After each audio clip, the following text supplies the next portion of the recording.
Ngeri aturan Mensos mengenai bantuan sosial banyak yang dihapus, para KPM wajib tahu ini agar tidak salah paham.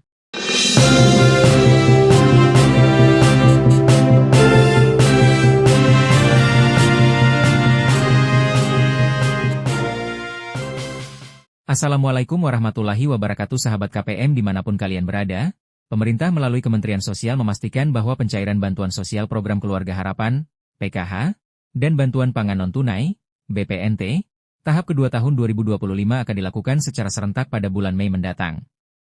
Hal ini disampaikan langsung oleh Menteri Sosial, Saifullah Yusuf atau yang akrab disapa Gus Ipul. Penyaluran bansos kali ini mengusung pendekatan baru, yakni penggunaan data tunggal sosial ekonomi nasional, DTSCN, sebagai acuan utama. DTSCN merupakan upaya pemerintah untuk menyatukan basis data sosial ekonomi dari seluruh kementerian dan lembaga agar penyaluran bantuan lebih tepat sasaran dan efisien. Proses validasi data ini sudah memasuki tahap akhir. Pada 20 April 2025 kemarin, Kementerian Sosial telah menyelesaikan survei ground checking yang dilakukan hingga pukul 24.00.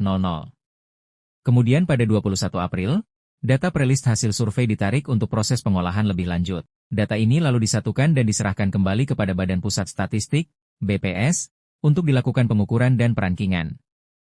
BPS akan memastikan validitas data sebelum digunakan oleh seluruh instansi pemerintah sebagai dasar penyaluran bansos dan subsidi. Dalam prosesnya, pendamping sosial PKH di berbagai daerah dikerahkan untuk melakukan verifikasi langsung ke lapangan guna memastikan akurasi dan kelayakan data calon penerima. Menteri Sosial menyampaikan bahwa penyaluran bansos triwulan kedua 2025 akan menggunakan sistem desil dalam DTSCN. Masyarakat akan diklasifikasikan dalam kelompok berdasarkan tingkat kesejahteraan. Desil 1 dan Desil 2 menjadi prioritas utama karena termasuk kelompok paling rentan. Data ini akan menjadi rujukan utama dalam menentukan siapa yang berhak menerima PKH dan BPNT.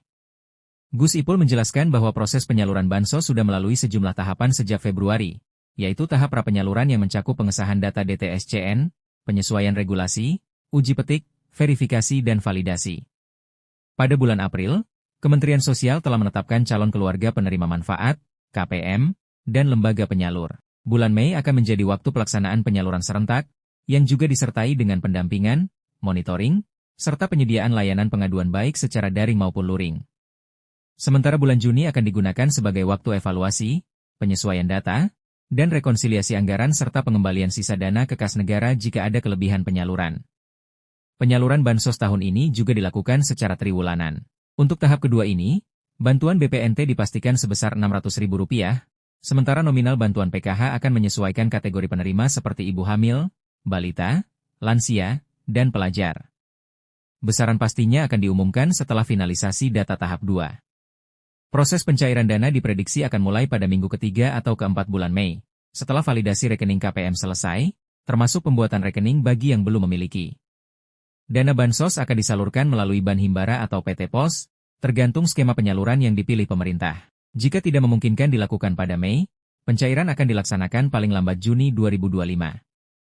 Gus Ipul menegaskan, penyaluran bantuan kali ini benar-benar diarahkan agar lebih tepat sasaran. Nama-nama penerima ditentukan berdasarkan tingkat kesejahteraan yang diukur oleh BPS, sesuai dengan kategori desil. Desil 1, 1 hingga 10% masyarakat termiskin menerima PKH, BPNT, KIP, dan KIS.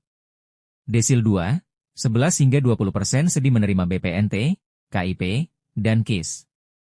Desil 3, 21 hingga 30% sedih menerima BPNT dan KIS. Desil 4, 31 hingga 40% sedih menerima KIS. Saat ini, BPS tengah melakukan finalisasi data perankingan agar bisa digunakan secara resmi oleh seluruh kementerian dan lembaga. Hasil perankingan inilah yang akan menentukan siapa saja yang benar-benar layak menerima bantuan sosial pada tahap kedua dan seterusnya.